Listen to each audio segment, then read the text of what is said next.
hay una serie de conflictos que parecen enquistados, que no se resuelven, y entre ellos, evidentemente, destaca el conflicto en Palestina, ¿no? Entre Israel y Palestina. Hay otro, que es el de Sudán, que tiene menos repercusión mediática, pero el de el Israel-Palestina ya es una especie de conflicto de tintes trágicos, ¿no? A la hora de empezar a redactar esta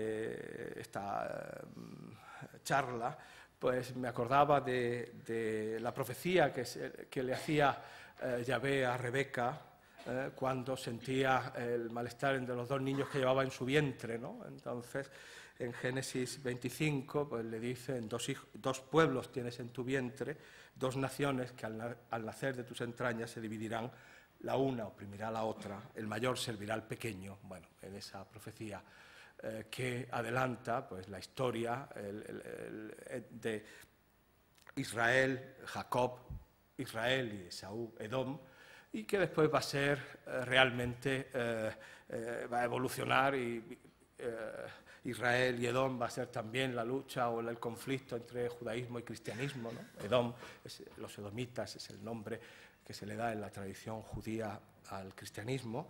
Y bueno, también hay dos pueblos que han nacido o que tienen la misma tierra, como es el palestino y el israelí, que siguen sin llegar a un acuerdo después de tanto tiempo, ¿no? Es decir, estamos hablando pues, desde las primeras oleadas migratorias, de las primeras aliot, pues prácticamente 100 años, ¿no? Bien. 62 años se va a cumplir dentro de unos días el Estado, ¿no?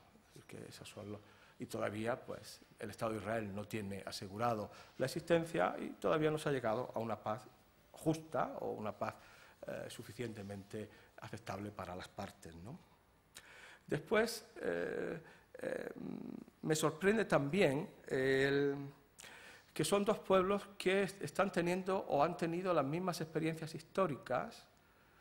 Un pueblo judío que ha vivido en diáspora, o ha vivido, mejor dicho, en Galut, han tenido la experiencia del exilio, del desarraigo, y un pueblo palestino que ahora está viviendo el exilio y que también tiene su diáspora en los campos de refugiados, es decir, que tienen vivencias similares, pero que no terminan de reconocerse en el otro. Es decir, no hay una compasión, no hay un acercamiento, de sus propias experiencias no hay una manera que se acerquen a los otros, sino que niegan al otro lo que ellos están viviendo, ¿no? Es otra cuestión que, bueno,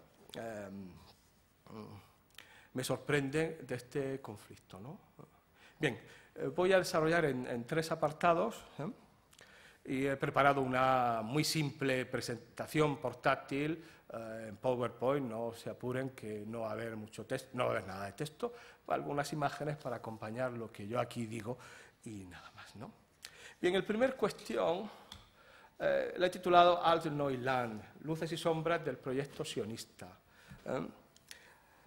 Alt Neuland es el título de la última obra de Theodor Herzl, el padre del sionismo político, el padre del movimiento sionista, el que crea la organización sionista, y resume muy bien lo que es el proyecto sionista. Es una patria, un país que es nuevo y es viejo a la vez, ¿no? Porque el movimiento sionista es un movimiento de emancipación, de autoemancipación, pero también es de colonización. Es un movimiento de gente que abandonan su patria europea, de la que se han sentido ligados, para otra patria y para volver a los orígenes, ¿no? Entonces, es un fenómeno interesante dentro del panorama de los nacionalismos europeos, porque el sionismo es un nacionalismo europeo, como fue el polaco, como fue el búlgaro, o como son los nacionalismos actuales, y beben del mismo, de la misma fuente, y además bueno, pues toman como ejemplo los ejemplos nacionales de otros pueblos, ¿no? Que hay una evidente influencia. Theodor Herzl, que propuso esta solución nueva para la cuestión judía, ¿no? Esa solución moderna para la solución judía, que era: no nos quieren, vamos a tener un Estado y ser como los demás, imaginó el Estado judío pues, de una manera ideal, como un Estado que aunara lo mejor de la herencia europea y del legado judío, que fuera respetuoso con la tradición, pero también con las creencias de todos los que le integraran, y que había imaginado un pueblo pues, plural en lo religioso, en lo étnico y en lo cultural, ¿no? El tiempo pues, no le ha dado la razón, y por la propia evolución del sionismo, el sionismo tiene muchas corrientes, por el conflicto árabe-israelí o palestino-israelí, que ha forzado una evolución, ha radicalizado ciertas posturas, y por último por el Holocausto, ¿no? El Estado judío, el Estado no es el Estado de los judíos que han abandonado Europa, sino se convierte en el Estado de los supervivientes del Holocausto, el que recoge pues, toda su herencia, y eso lo ha marcado y lo está marcando, ¿no?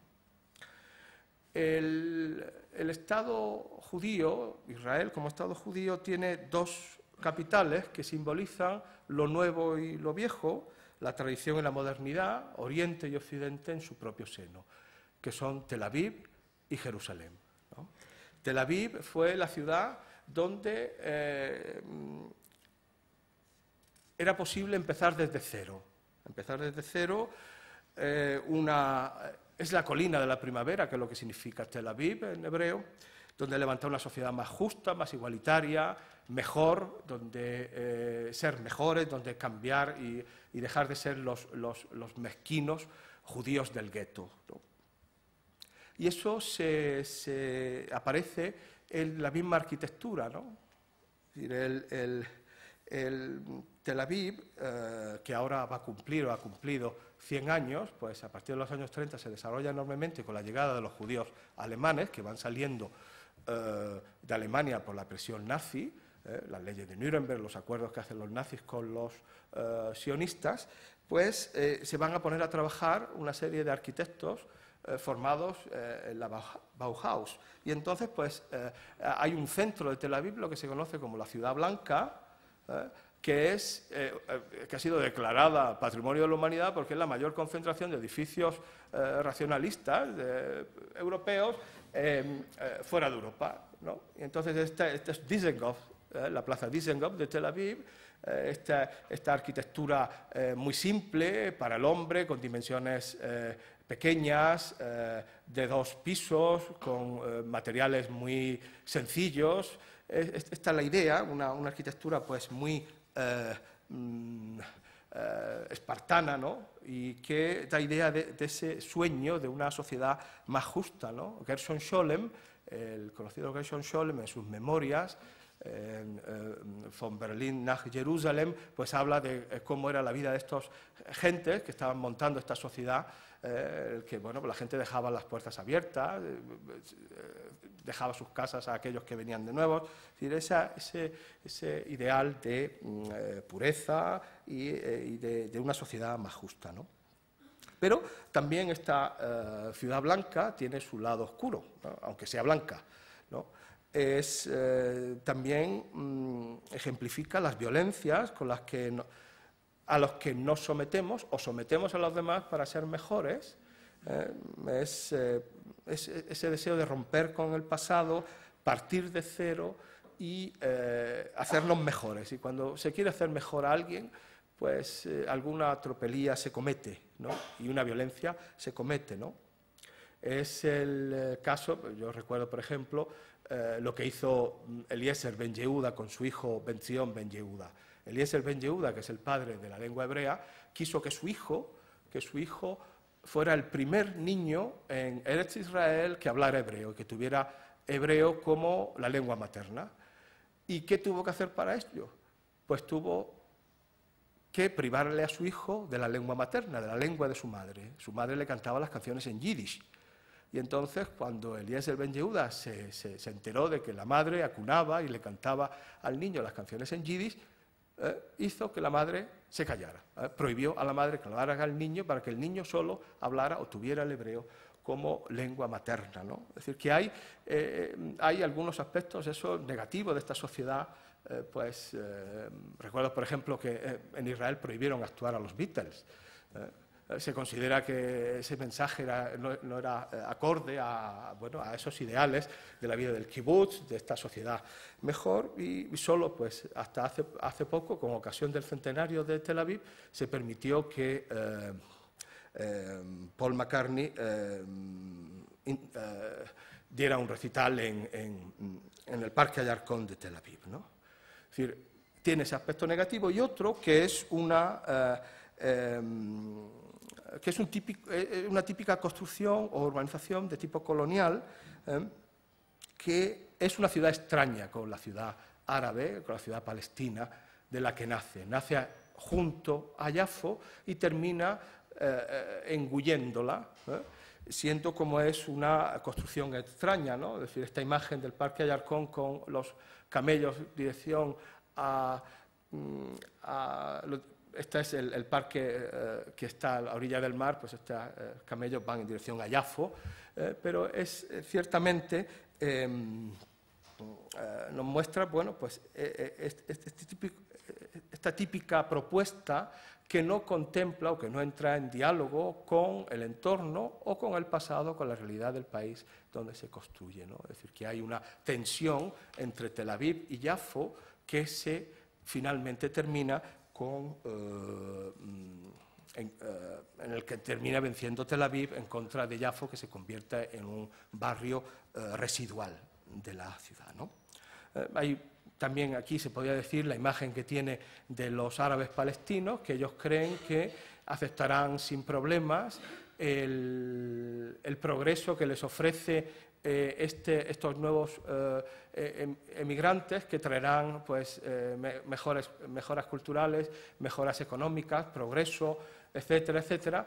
Y hay pues, bueno, pues los estereotipos, bueno, ese ojo europeo con el que los judíos que vienen en las sucesivas oleadas ven a los habitantes árabes. Ciertamente, pues ahí las previsiones fracasaron. Por el otro lado está Jerusalén, y Jerusalén es el Oriente eterno, es el Oriente inmutable a pesar de las invasiones, el Oriente que termina tomando la revancha, es la ciudad sagrada, es la ciudad a la que se sube en todos los sentidos, y entonces introduce un elemento de distorsión, ¿no? Es decir, Tel Aviv y Jerusalén nunca se llevan bien.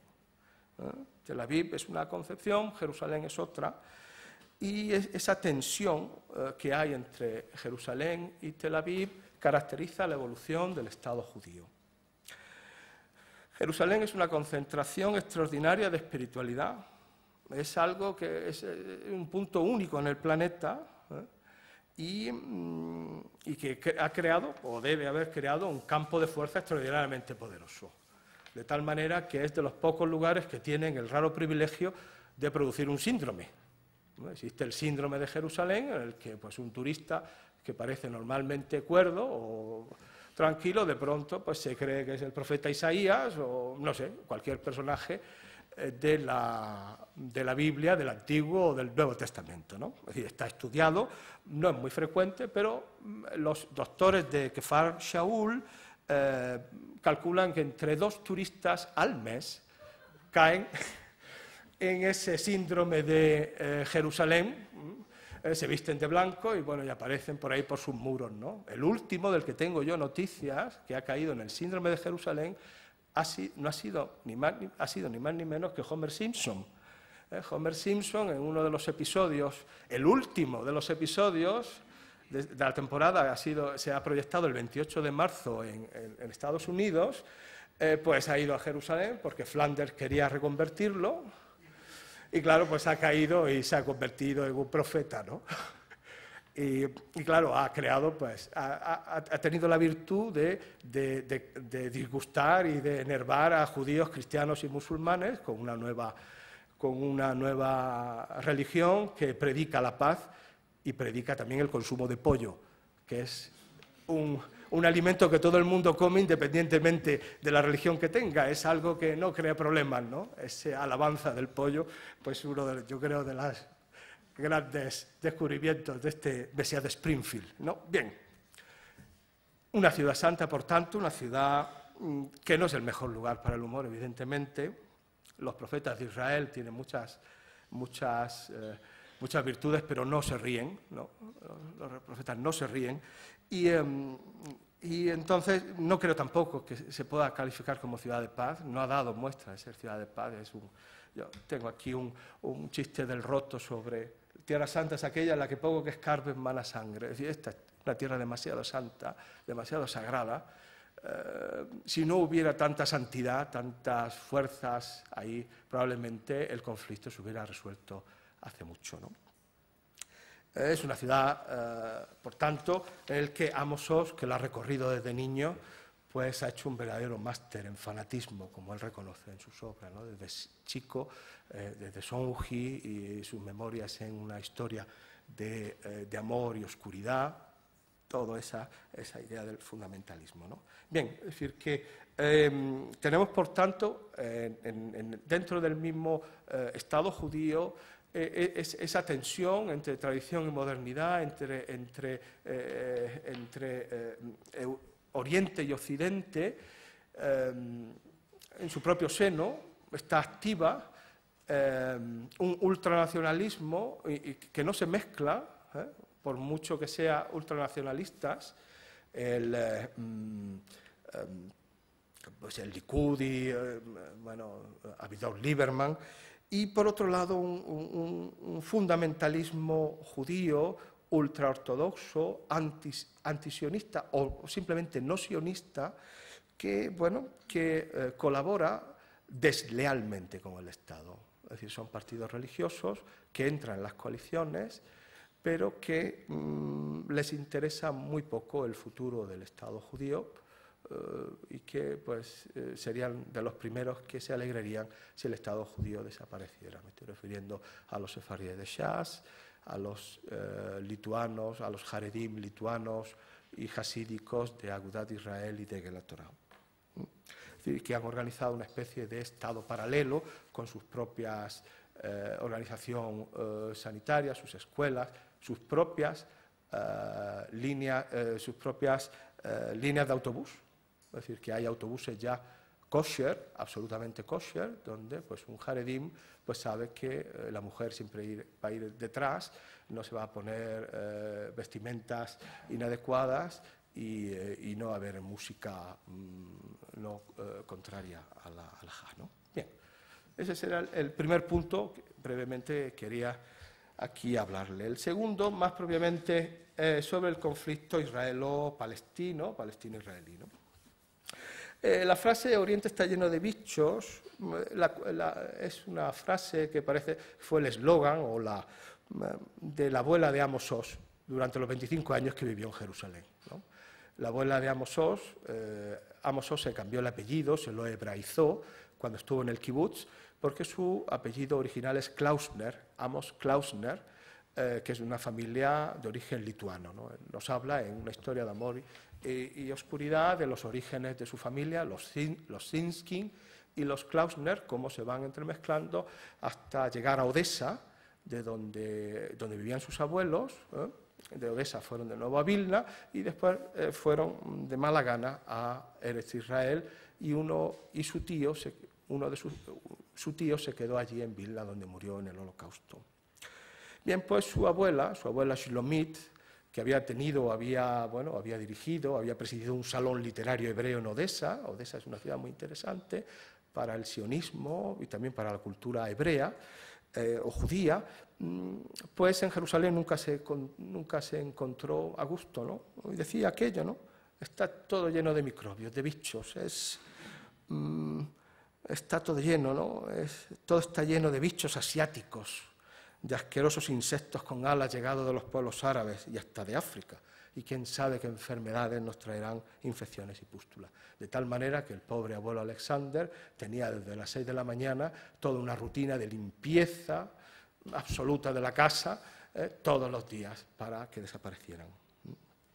Esto viene a propósito de, no solamente son dos pueblos que no se reconocen en experiencias históricas comunes, sino además que se desprecian y que terminan por bestializarse. Es decir, que la imagen que se tiene del otro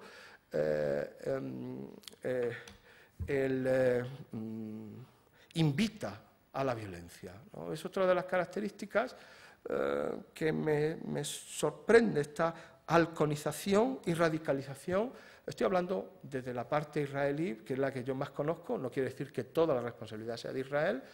Hay una responsabilidad del mundo árabe, musulmán o palestino, de las organizaciones, pero yo no las conozco tanto, y entonces pues estoy hablando solo desde la perspectiva del mundo judío e israelí, ¿no?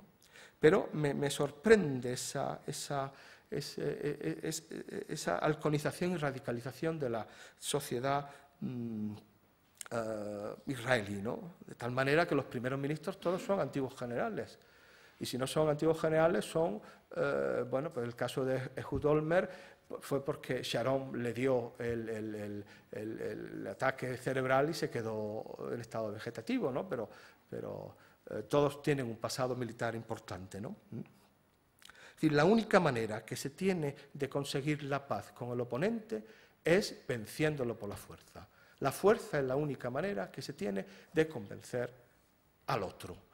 Y en una sociedad, bueno, una sociedad que tiene muchas cosas buenas, enormemente positivas, y que tiene a gala, pues, decir que tiene el ejército más moral del mundo, cosa que me resulta discutible en algunos aspectos, pues de vez en cuando aparecen, estos son unas camisetas de los cuerpos de élite, que salió hace como un año, un cierto escándalo, por los dibujos que estos jóvenes, son chicos jóvenes, los chicos cuando terminan la enseñanza secundaria van al ejército.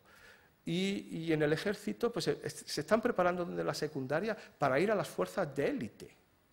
Porque el haber hecho el ejército en las fuerzas de élite le abre un futuro prometedor en la política, en la economía, en muchos aspectos, ¿no? Antes de iniciar la vida civil se van un año fuera. Están un año, 2 años dando vueltas, se van al Tíbet, procuran olvidarse de ese horror de la guerra. Pero estos son camisetas de cuerpo de élite, ¿no? En el que aparece, pues bueno, Yoter Katam, Yoter Caché, el niño. Cuanto más chico, más difícil, pero como son cuerpos lo diré, como los que disparan son los francotiradores, ¿no? Los francotiradores, o Rak Elohim Sholeach, solo Dios perdona, ¿no? O esta que fue del Miklahat Tzlafim, ¿no? Un tiro, 2 muertos. Es decir, es un grado terrible, ¿no? Es decir, es algo que está ahí. Y son chicos jóvenes, son chicos que acaban de terminar la enseñanza secundaria y que están en estos cuerpos de élite, que acaban de entrar, pero bueno, y que se hacen sus propias camisetas. Lo mismo que se van a Dizengoff Center, encargan, pues queremos 50 camisetas. ¿Y qué queréis que dibujo? Pues mira, traemos este dibujo. Bien, pues ahí va. Esa es la cuestión, ¿no? Bien, es decir, es importante tener en cuenta eso. Y bueno, del lado contrario también, esto es un niño, un bebé vestido de suicida. Esto es un bebé que lo han vestido para la fiesta y está con sus bombas y suicidas. Es decir, que es que encontramos unas cuestiones ahí que es otro mundo, ¿no? Quizás, ¿no? Bien, que hay que tenerlo en cuenta esta guerra en la que todos utilizan. Es una guerra simétrica, pero todos utilizan las armas a su disposición y todos son capaces de crear terror.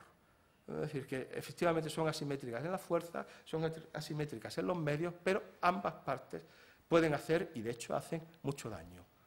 Y entonces entramos ahí en una espiral de violencia tremenda que parece no tener fin, ¿no?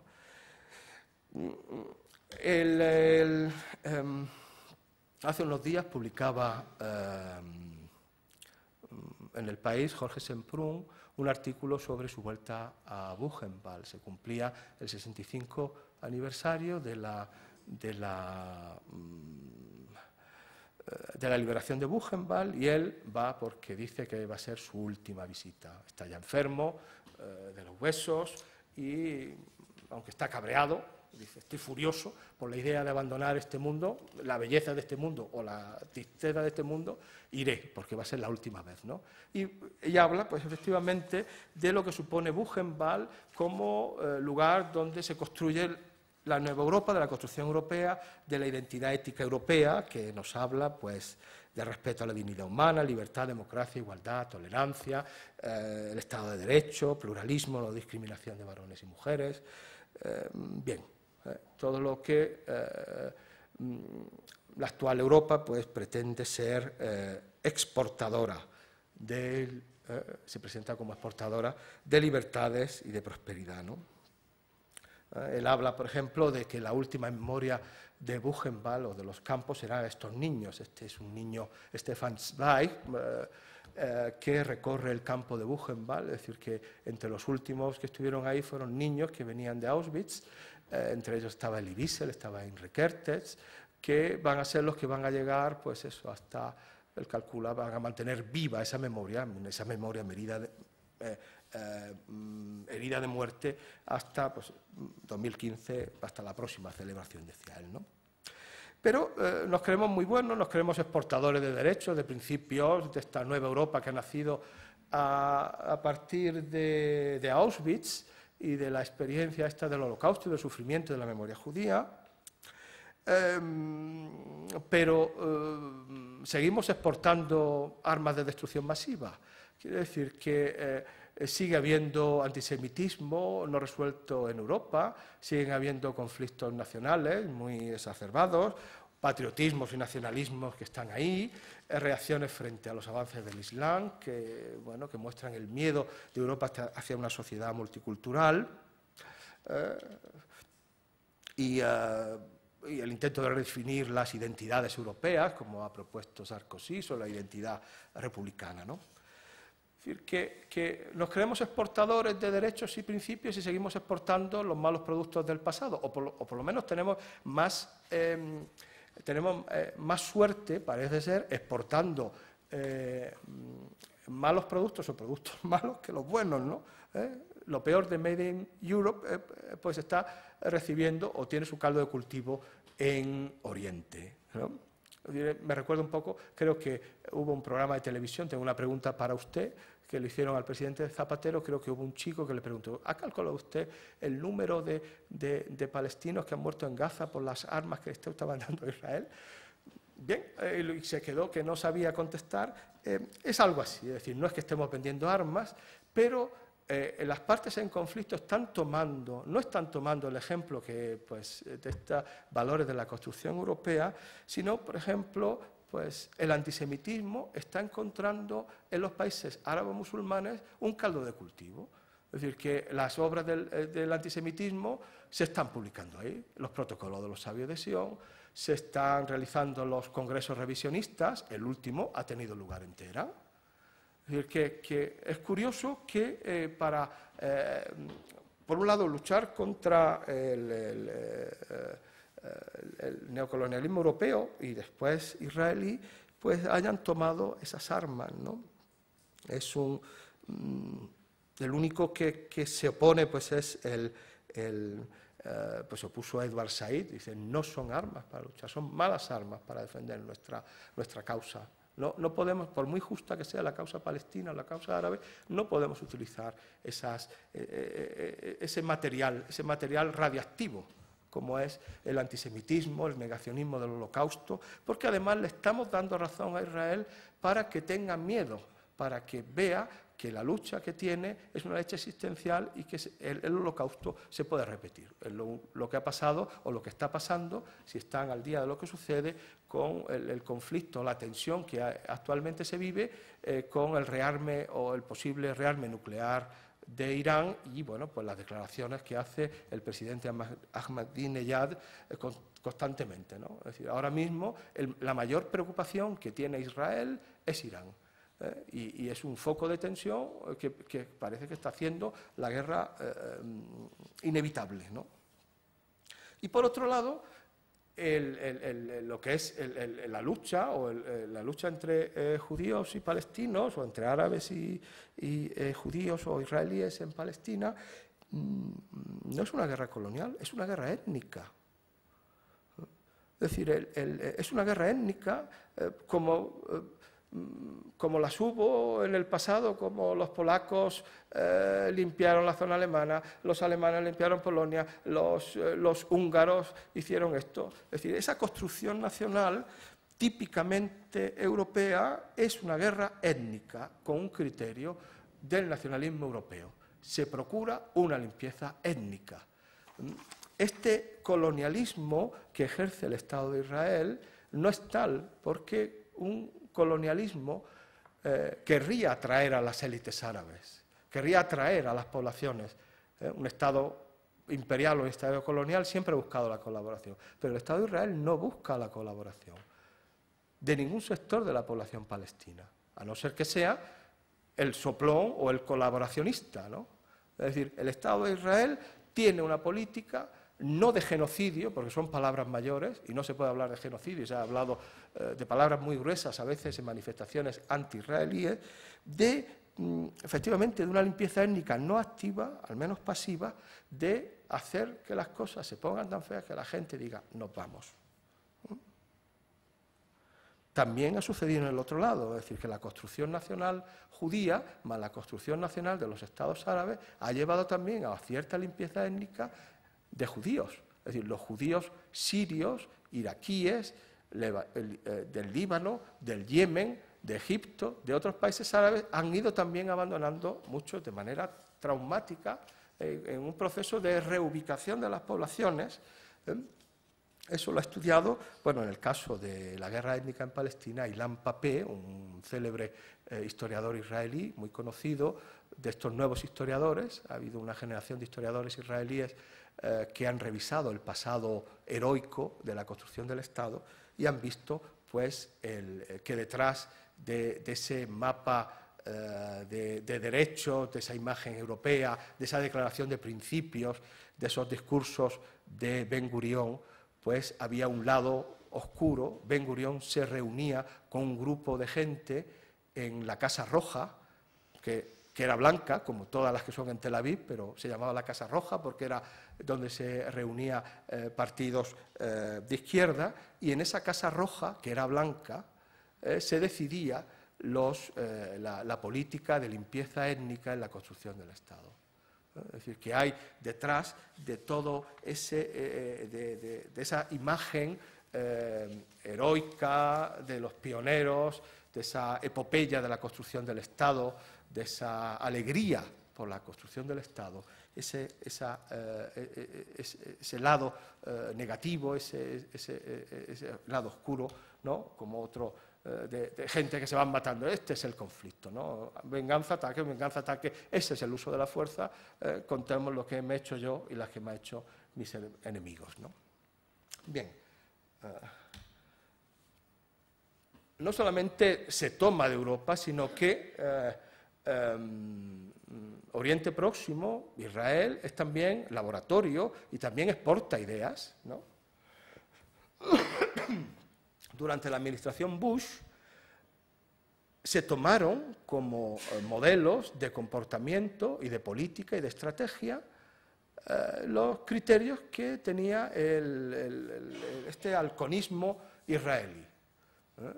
De manera que hay que atacar al terrorismo, de que hay que ser implacable, de esas medidas que se pusieron en marcha desde el 11S. Desde el 11 de septiembre se impone esa actitud hacia en la cuestión del problema, en este caso, de Oriente Próximo y las relaciones con el Islam, lo que sucede en Irak, la guerra de Irak o Afganistán detrás de Al-Qaeda, ¿no? El Estado de Israel nació como un Estado que quería ser un Estado como los demás. Esa idea de normalidad, es decir, estamos hartos, gracias Dios mío por haber hecho de nosotros el pueblo elegido, pero estamos ya cansados. Déjanos en paz y queremos ser como los demás, ¿no? Tener nuestro Estado, levantarnos, trabajar y morirnos y ya está, ¿no?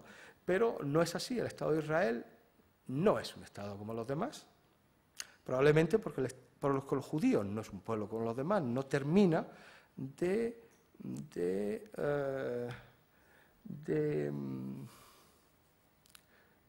aceptarse como igual. Me da a mí la sensación que sigue, aun por muy liberal, por muy ilustrado, laico que sea, siempre hay una imagen de que el judío es un pueblo especial, que no es como el resto de los demás. Aquí hay, este es del Yad Vashem, el Sderot Hasidei Umot HaOlam, el paseo de los justos de las naciones. A mí me ha sorprendido eso. Aquí hablaba esta mañana el profesor Calvo entre helenos y bárbaros. Pues los judíos siguen manejando eso, es decir, el mundo se divide entre judíos y no judíos. Siempre me ha sorprendido este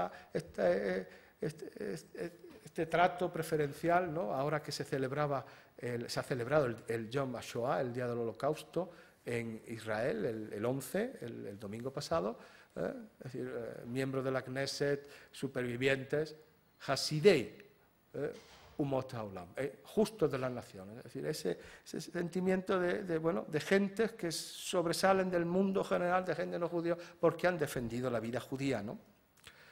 Me acordaba de un pasaje de Comeclavos, de Albert Cohen.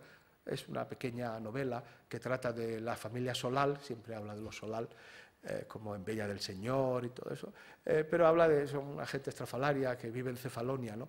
Y entonces una vez se escapa una leona y entonces todos los judíos de Cefalonia salen a la calle dentro de una jaula para protegerse, inventan un sistema para protegerse de la leona, dice Comeclavos, se inició los días de duelo de la leona, es una cosa muy judía. Y dice, y los griegos se reían de nosotros. Dice, claro, se reían porque ellos son conscientes de que tienen una vida que es poco importante. Nosotros sabemos que nuestra vida es importante y por eso la protegemos, ¿no? Bien, todas estas cuestiones de singularidad de la identidad judía se han agudizado con la experiencia del Holocausto. Se han agudizado. La ha convertido en algo patológico.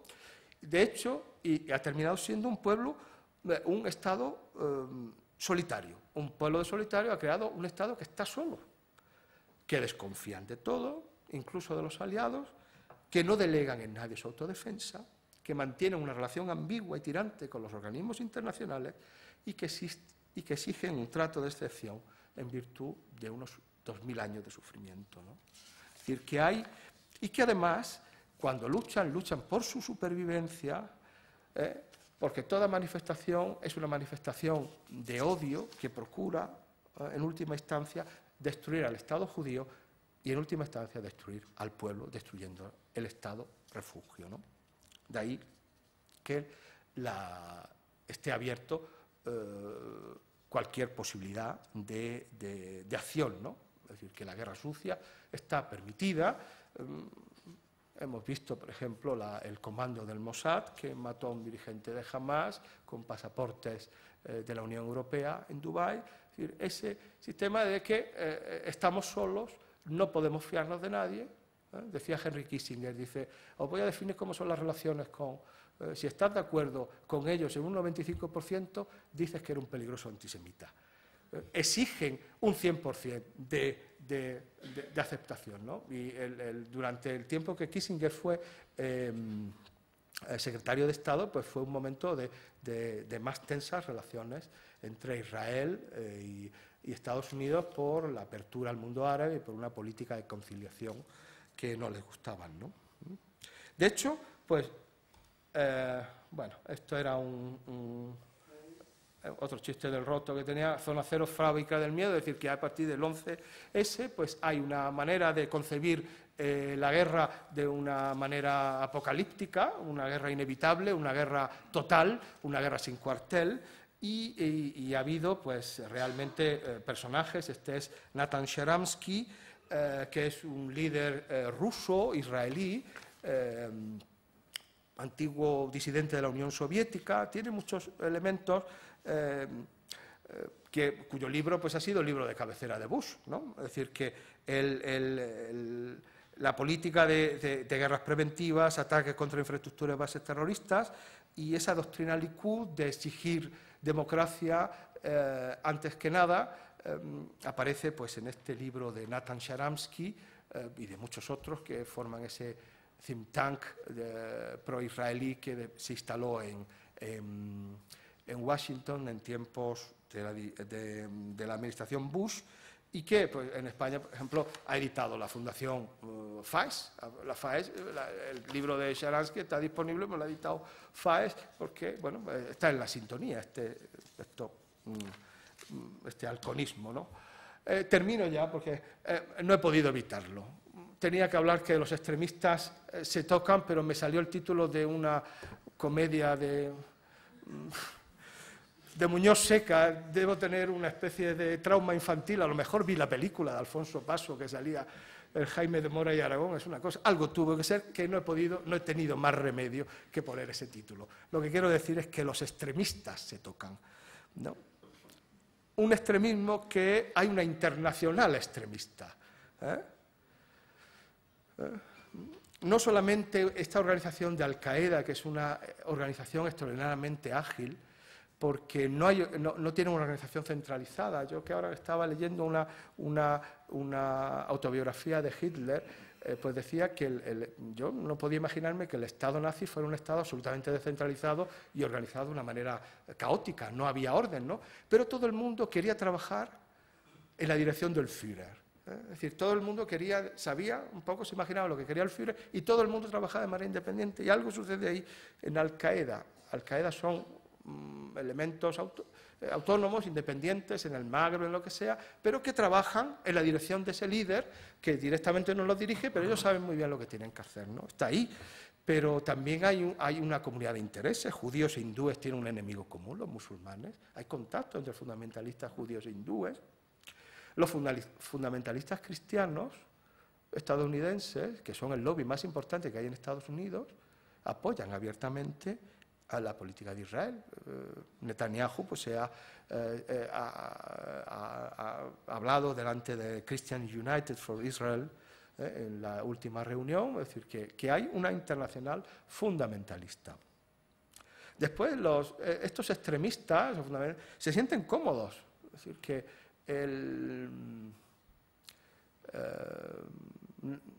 no es exactamente fundamental, pero Ahmadinejad y Netanyahu se sienten cómodos, prefieren estar entre ellos, es decir, no dejan lugar a gente más moderada, a Mahmoud Abbas, a Shimon Peres, es decir, todos estos tienen una carrera realmente pobre. Shimon Peres es un líder que ha estado constantemente perdiendo elecciones. Y ahora pues está en una especie de retiro, está en un limbo en la presidencia, ¿no? Y después, grupos que son diferentes y que no se mezclan, terminan mezclándose. Pasa como hace unos años había un miedo a la gripe aviar, que el virus saltase de los pollos a los humanos o de los pollos a los cerdos a los humanos. Pero en el caso del fundamentalismo judío ha sucedido, se ha dado ese salto, ¿no? Es decir, los ultranacionalistas no se mezclaban con los ultrarreligiosos, porque tenían intereses, pero el virus ha saltado y se han mezclado y ha creado una mezcla explosiva que es de fundamentalismo, que es los ultraortodoxos, ultrasionistas, que es todo el movimiento colono, que está precisamente ahí esperando que venga el Mesías. Es decir, es que ellos no están construyendo el Estado. Están en Yehudá Beshomron, en Judá y en Samaria, adelantando la llegada del Mesías, ¿no? Es un nuevo problema que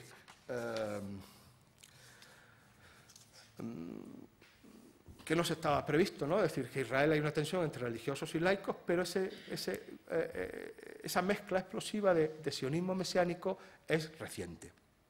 Bien, tenemos un área de colonización doble, es decir, los palestinos fueron colonizados o estuvieron bajo los otomanos, después pasaron a los ingleses y cuando vino la descolonización no lograron la descolonización, sino pasaron a control israelí, es decir, que hay un conflicto muy importante, una poderosa tradición religiosa y cultural, tanto el judaísmo como el cristianismo y el islam que se ha revitalizado con los movimientos fundamentalistas, antimodernos y antioccidentales, sobre todo su manifestación yihadista, que es la más preocupante, y una constante escalada de tensión en la zona. Es decir, ¿se puede ser optimista? Pues difícilmente se puede ser optimista. Difícilmente se puede ser optimista, es más, hay toda una serie de gentes, de intelectuales o activistas que terminan cayendo en el pesimismo. Recuerdo un célebre artículo de Benny Morris es otro de los nuevos historiadores, que escribió un artículo en The Guardian que decía: no hay posibilidad de paz, me rindo. Es decir, no es posible, con los árabes no es posible la paz, y abandona ese discurso moderado para bueno, pues hablar de otras mucho más radicales, ¿no? Es decir, que y se vende, pues eso, un conflicto de características bueno, pues, apocalípticas o terribles, este juicio final a modo hollywoodiense, ¿no? He recordado por lo que hablaba aquí el profesor, y me he acordado de un terrible cómic, un violentísimo cómic de Frank Miller que se titulaba Los 300, es una cosa sobre el paso de las Termópilas, es un cómic violentísimo, pero fue muy popular, se hicieron muchísimas ediciones y después se hizo una película que además, esta es de la película, recuerdo la crítica que se hacía, que era Esparta anabolizada. Era muy gracioso porque, claro, decía, aquí esto lo han inflado de anabolizantes para esos cuerpos esculturales, etcétera, etcétera. Bien, la cuestión es que esa película presentaba un conflicto entre, estos son los persas, este es un Darío, una imagen, pues eso, con los piercing, afeminado y todas esas cuestiones un poco que se hablaba de ese lujo oriental, una visión muy simplista de esa lucha entre Oriente y Occidente, de este conflicto que se está vendiendo desde, bueno, digamos, lugares más sesudos hasta esto, que es muy popular. Pero bueno, esto es un cómic que realmente tuvo, yo lo sigo en la prensa y yo no conocía a este Frank Miller, pero tiene otros cómics que también se ha llegado, pero fueron muy populares, pero muy simplistas en esta guerra entre espartanos y presentar, pues, a los persas como los presentan, ¿no? Yo recordaba que aquí, pues, se hablaba de, bueno, del concepto de los bárbaros, pero habría que preguntar exactamente, ¿no? Es decir, ¿qué opinan los pueblos orientales de los judíos? Tienen mucho que decir, es decir, la imagen de los griegos en la tradición judía, pues, es diferente, ¿no? ¿Qué trajo Alejandro? ¿Qué trajeron los diadocos? ¿Qué trajeron todo esto? ¿Qué imagen hay de los persas en el libro de Esdras y Nehemías como un imperio de paz, de tolerancia? Es decir, que hay esas imágenes tradicionales nos van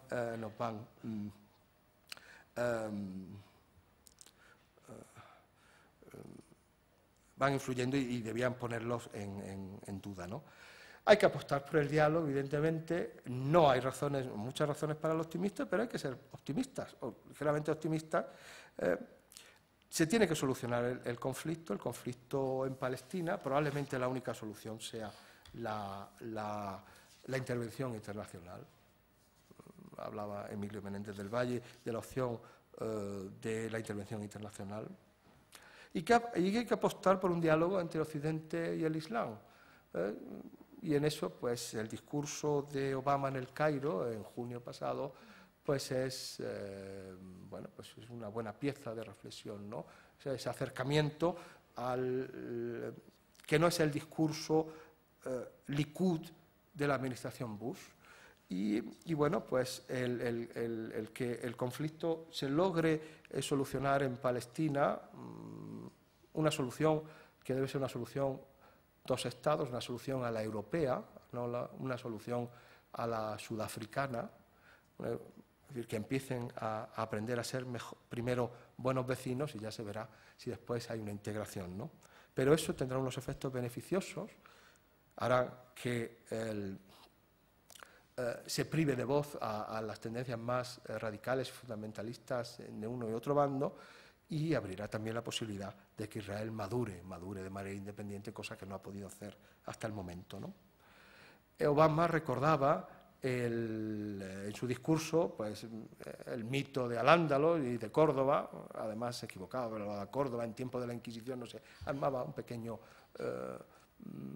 se equivocaba ahí, pero bueno, no importa, ¿no? A veces no es tan importante la fidelidad histórica cuanto los efectos positivos que los mitos tienen, ¿no? Bien, y me acordaba, ya para terminar, no les canso más, de lo que decía Márquez Villanueva. Es decir, efectivamente, entre Occidente y el Islam probablemente no pueda haber un diálogo en las mismas condiciones, la situación es asimétrica, pero asimétrica era también la situación en la España medieval, este modelo del mudejarismo hispánico, de coexistencia entre comunidades diversas que Márquez Villanueva pues, ha estado estudiando y siempre hablándolo. Es decir, lo importante no es que fuera lo mejor de las sociedades, sino que se optó por la solución menos ominosa. Es decir, es que si pensamos que el diálogo, la confluencia, o no sé, como se quiera llamar, de civilizaciones o el arreglo con el Islam no es posible, pues lo único que queda es la confrontación. Y entonces pues tendríamos que ir a preparándonos por la confrontación, y eso es bien triste. Bien, y ahí he terminado. Muchas gracias.